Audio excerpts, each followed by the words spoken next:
We are still in business literacy, the numeracy part of the ICB, and we are still in learning module 2. And now we are going to look at part 2, basic calculations.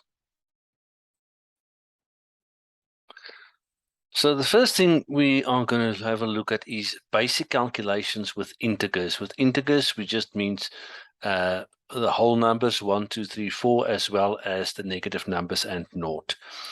So you need to understand what the different calculations mean and what is required. So addition, the plus sign, that means that we get a total by adding numbers. And you know that 1 plus 1 is 2, and 1 plus 2 plus 3 will be 6. And how do I get to that 6? Well, you simply move from left to right.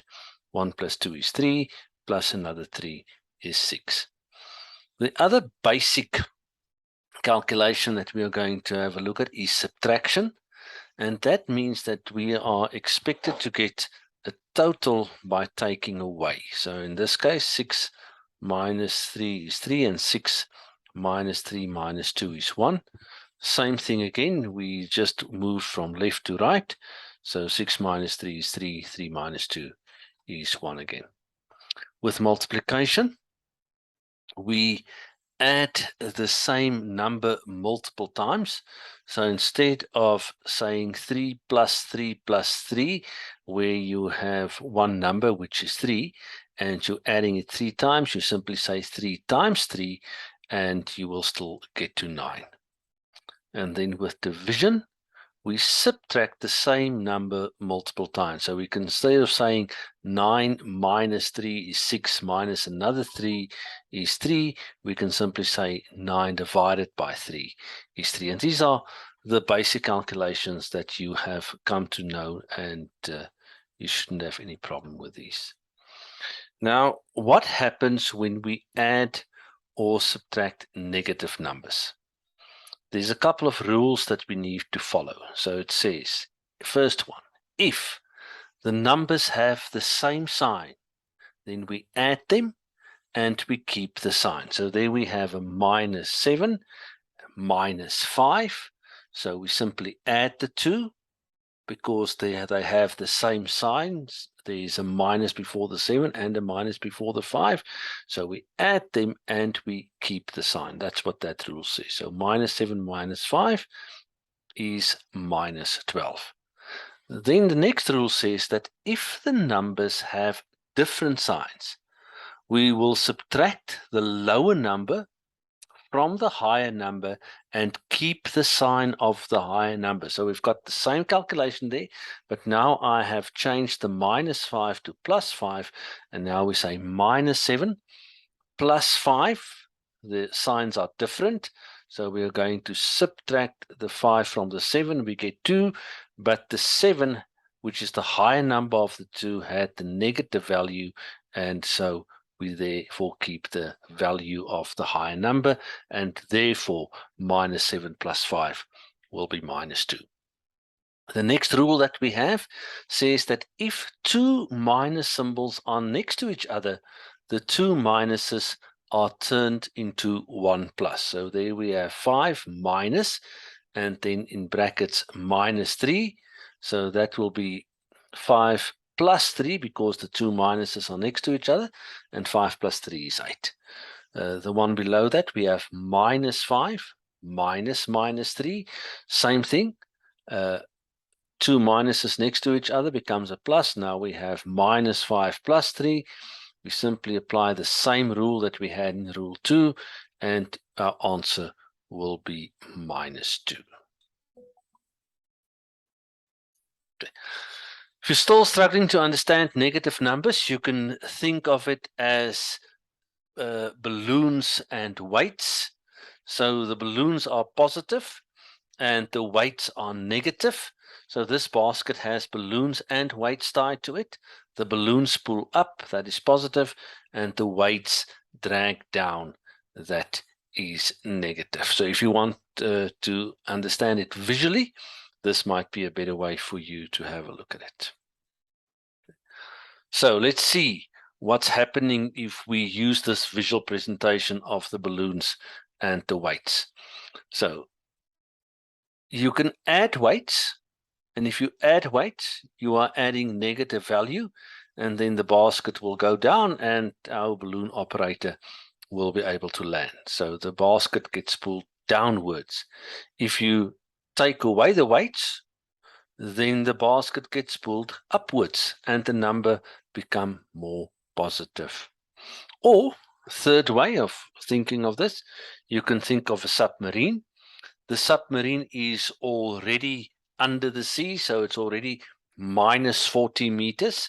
Of course, it's 40 meters under sea level. And then it goes down further. It dives for another 259 meters.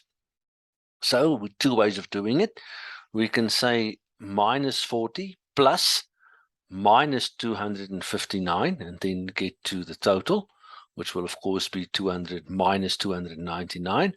Or we can say minus 40 minus and keep the 259 positive, because it is still a minus. So whether you have a minus or a plus minus, remember in both cases it will be a minus, and then we'll also get to minus 299 meters. So if the submarine is at minus 40 and it goes down a further 259, it will be at minus 299. So the elements of multiplication. Remember I said to you that instead of saying plus, plus, plus all the time, we can just use a multiplication sign. But of course, it is important, especially when we're working with word sums, that you understand the terminology that is used when we do multiplication. So just a reminder again, shortcut, that's what multiplication is. It's a shortcut for adding the same number more than once. So there we had 5 plus 5 plus 5 plus 5 plus 5 plus 5, 6 of them equals 30, or we could simply say 5 times 6 equals 30. Now, the way we talk about these numbers is by saying the numbers that are multiplied with each other, those are called factors, and the answer, it will be a product. So in this case, we have the first factor being 5, the second factor being 7, and if we add that together, if we multiply those together, we'll say 5 times 70 is 350, and of course the easiest way to do that without a calculator would simply be to say 5 times 7 is 35, and then we add the naught that was part of the 70. Elements of division, same thing, we need to know what we are talking about. Just a reminder that division is a shortcut for subtracting the same number more than once. And the basic rule that you have to remember is you cannot divide by 0. If you have any number and you try to put it nowhere, or you have anything and you try to put it nowhere, you will find it's impossible. You still have to put it somewhere. Okay. If something cannot possibly disappear, and so it's impossible for us to divide by 0.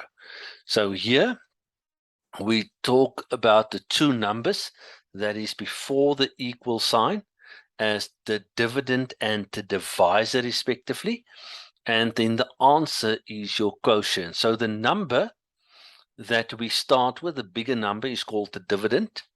The number that we are going to divide the dividend with is called the divisor, and as I already said, your answer will then be called a quotient. There are certain rules of multiplication and division, just like we had the rules with addition and subtraction. Now these are the rules of multiplication and division, and says the following: if the signs are the same, the answer will be positive, but if the signs are different, the answer will be negative. So there we have plus 3 multiplied by plus 3 is plus 9.